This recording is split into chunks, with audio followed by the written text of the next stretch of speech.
Farmer Wants a Wife is back for a third season full of all its greatest hits, like literally the same music from last time.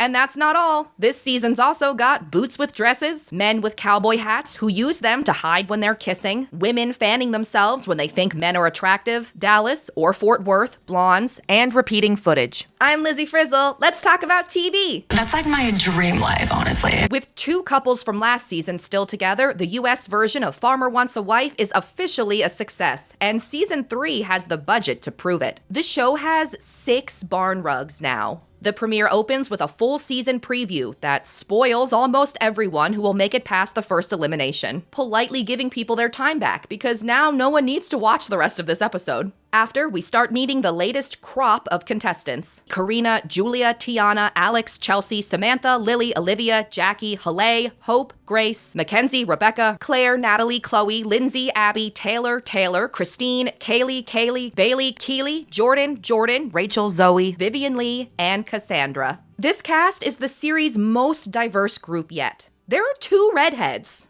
Next, the women meet the new host, Kim Williams Paisley, who unlocked an entire bank of memories I didn't realize I had called According to Jim. Kim is married to country music star Brad Paisley and was hired on as the new host partly because she lives on a farm, and partly because the show probably couldn't afford Jennifer Nettles anymore after buying all those barn rugs. Kim introduces the women to their farmers, starting with Farmer John, who's 25 and calls himself the urban cowboy because he lives in St. Louis, and not on his grandfather's 170-acre farm, but in his parents' palatial mansion that looks like Colonel Sanders' house. When John isn't working on the family farm, he's in law school, which means he can't be on the farm that much, right? When John talks about what he'll do as a lawyer, he perfectly rides the line between not giving a total non-answer, but still being vague enough that anyone could interpret what he says in a way they support. I don't like big powers taking advantage and bullying little powers. Farmer Jay is a 25-year-old former college football star who made it all the way to the University of Michigan, but an injury ended his career. After, he did what anyone would: buy back their grandfather's 515-acre farm that was sold off after he passed away. Now, Jay spends his time reconnecting with his roots and hanging out in his truck bed, the same place most people go when they feel like casually browsing on their iPad. Farmer Colton is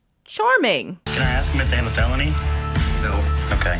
Colton is a single dad to his 2-year-old son living on his family's 600-acre farm in small-town Arkansas. It might seem kind of remote, but just something about the beauty here that I just love. Yeah, the beauty. A lucky coincidence, Colton also works as a colt starter. Farmer Matt is a 30-year-old avocado farmer from California, which I think counts as diversity on this show. His brother and sister-in-law own 200 acres across 2 properties. Matt joined up with them after a family tragedy that the episode handled with such restraint, I was convinced the show had hired new editors since last season. And they had. The episode also revealed another tragedy personal to Matt. This was the first time anyone had ever given him flowers. As the women mingle, a sea of softly curled blonde hair all blending together and moving like a single entity, contestants occasionally emerge for a speed date that's supposed to be just a quick icebreaker type thing, but for some, it's a whole lot more. I don't want to get too ahead of myself, but I feel like that's the best first date I've ever been on. Each farmer will meet 8 ladies, but they can only invite 5 to move on to their farms. So it's important to do something to stand out, unless you happen to be one of the women the farmers think is so good looking they can't help but physically and or verbally react to your presence. I wish I would have saved her for last. Gosh, she is gorgeous. You were so handsome, so I'm You're so very pretty excited. as well. I'm going to be honest with you. When I first walked in, you kind of caught my eye and everything, Really? so yeah. Mackenzie,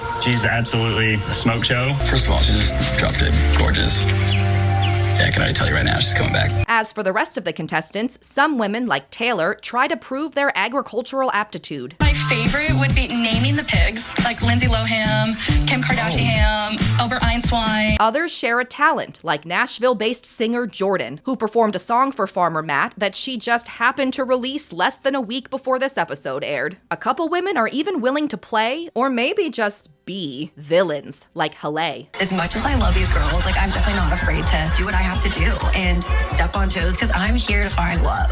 When we get back to California, I will continue doing what I have to do to get my husband. Okay, but it's only the first episode, so all you have to do right now is just meet the guy. Another potential villain is Samantha. She likes to mean flirt. Samantha has high standards and expects a lot from others, so she's come to the place where people are known for being on their best behavior, a reality TV show. During her speed date, when Farmer John compliments her, she accuses him of saying the same thing to all the women. But that could be because she saw what Farmer Mitchell did last season.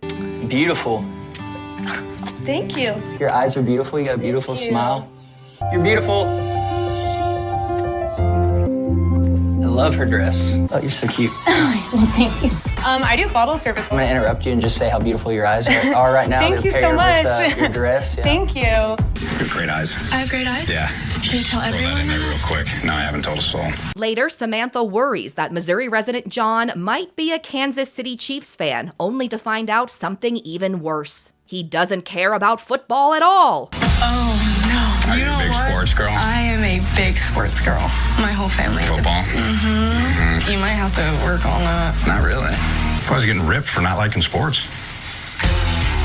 Guess he and Farmer Jay won't be ending up together. The three things everybody in Alabama love is faith, family, and football. As the speed dates continue, and according to my bird-watching dad, a mockingbird ironically looks on, Julia tries a new tactic to get Farmer Jay's attention. She gives him what's technically considered a gift. I brought something for you. Oh, okay.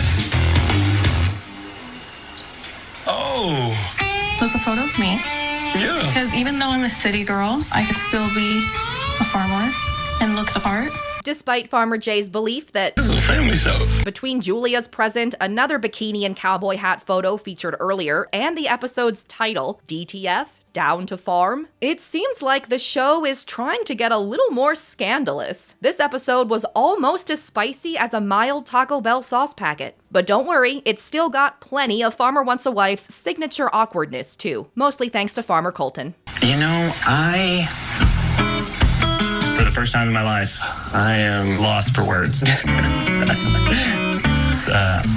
Is that chair cursed to give people negative charisma? It's the same spot where Farmer Ty sat last season, and like Colton, he was so nervous during the speed dates, he also lost the ability to speak. That was the go-to question, and then that just turned around with a little bit of what does it? Shoot, is there a certain way? I know body language. It'll feel. Can I stand up whenever she comes up? As night falls and a blurry shot of the sunset tells us that night is falling, it's time for the farmers to decide which 5 women they'll each invite to move in. Farmer Colton picks Bailey, Hope, Keely, Taylor, and Zoe, eliminating Rebecca, Cassandra, and Mackenzie, who quickly confirmed Colton's fears that she was too immature for him. Are you okay? Yeah, I'm not doing an interview, so please, don't flip to me. I do not want to be here right now. I want to go home. That could have been a dramatic moment if we hadn't just seen it 30 minutes earlier in the full season preview. Farmer Jay picks Vivian Lee, Tiana, Karina, Grace, and Julia, who he's definitely choosing because of her enthusiasm about farm work. Like, I'm not shoveling. And not in hopes of seeing more of her camera roll. Eliminated are Natalie, who either shouldn't have admitted she was scared of bugs or should have given Jay a semi-revealing photo of herself, along with Jackie and Kaylee, neither of whom got enough screen time for me to even speculate about what they should or should not have done. Farmer John picks Chloe, Claire, Kaylee, Lily, and finally Samantha, who sees getting picked last as John's return volley after her combative speed date. All part of a nightmarish psychosexual mind game that makes her perfect for a reality TV dating show, but terrible for dating. I'm not worried. I understand what's happening. Some of the really good men are real tricky. And if that was what he was doing, he's smarter than I think that he is. John eliminates Abby, Lindsay, and Taylor, none of whom made any impact, but at least Lindsay's name made it on screen. Farmer Matt picks Alex, Chelsea, Halle, Rachel, and Jordan, eliminating Jordan, Olivia, and Christine, which might actually be a good thing because wherever she works probably needs its chief of staff back. At the end of the episode, each farmer picks one woman to spend a day with him on his farm before the other contestants show up. Jay picks Grace, Matt picks Jordan, Colton picks Bailey, and John picks Samantha. Maybe because he's into negging, or maybe because the producers warned him that she was going to quit if he didn't. If it's not me, we're out. On their way out, Colton and Bailey share the first kiss of the season, bringing the Taco Bell sauce meter to still just mild, because the one after that is hot. And it's weird to say two strangers kissing on TV is hot, even if you're saying it through the lens of sauce packets. Will the other dates get off to as good a start? Can Jordan successfully work her entire album into the show before she gets eliminated? Or wins? Will Rachel's feet survive Matt's farm? I got my lashes done, my nails done, my feet done. Okay. Find out next week on another Farmer Wants a Wife recap. Thanks for watching. In the meantime, if you're so inclined, please like and subscribe, and also come back soon. Thanks again. Bye.